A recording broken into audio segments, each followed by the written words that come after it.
Hello everyone, welcome to my channel. Please subscribe and keep watching more details. The Curse of Oak Island. Mystery deepens as more gold detected and an oak tree is dated. This week on The Curse of Oak Island, the team detected more gold at the garden shaft, dug up an ancient well, and dated an old oak tree.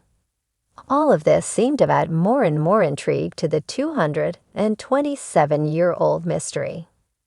By far, the most exciting thing on last night's episode was the discovery of more gold in the side paneling of the garden shaft. Last week, the team sampled a piece of wood at 55 feet and found it contained about 0.11% worth of gold. This week, the guys took another piece from a depth of 58 feet on the opposite side of the shaft. Archaeologist Emma Culligan put the piece into an XRF, X-ray fluorescence, machine, where she bombarded the artifact with gamma rays to ascertain its composition. And Emma was thrilled to inform the fellowship that this piece had an even higher content of gold.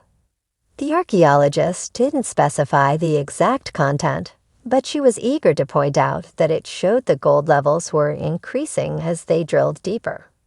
Marty Lagina stated, "There's a highly unusual source of gold here." The guys really cannot wait to get to the bottom of that garden shaft.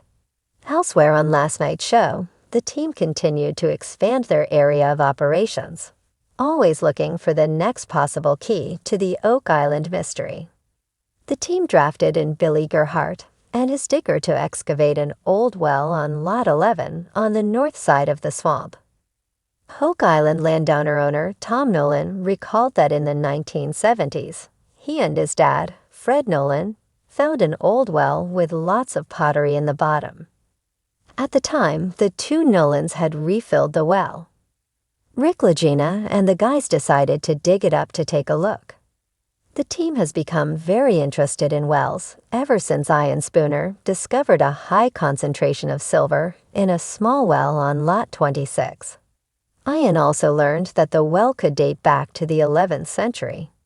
Billy managed to locate Nolan's well without too much trouble, and Rick instantly noted that it was of an identical design and construction to the Lot 26 well. There are multiple watering holes on the island, but these two are so similar that the guys think there must be a connection.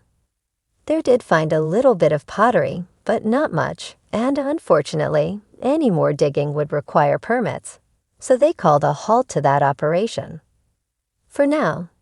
At the same time, the guys have also been working on an intricate stone wall near the well on Lot 26. The wall has an oak tree growing out of it, so they concluded that if they could date the tree, they would have a minimum age for the wall.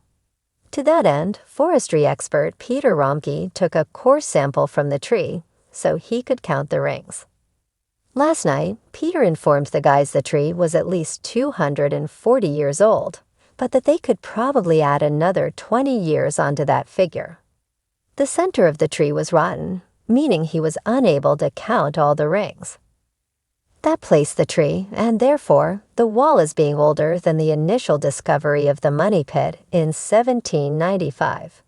In the meantime, Laird Niven uncovered a piece of charcoal from underneath the wall. This is an organic material that gives the guys another opportunity to pinpoint the date of the wall. Blacksmith expert and Oak Island regular Carmen Ledge made another appearance last night to impart some of his wisdom.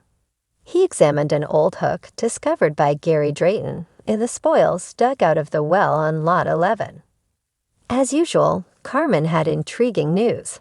He claimed the hook was used to winch heavy cargo. He insisted that it was not used for lifting buckets of water, but was clearly for something heavier. Everyone is hoping it was treasure. Carmen also dated the artifact to between 1650 and 1690. Way before the money pit discovery.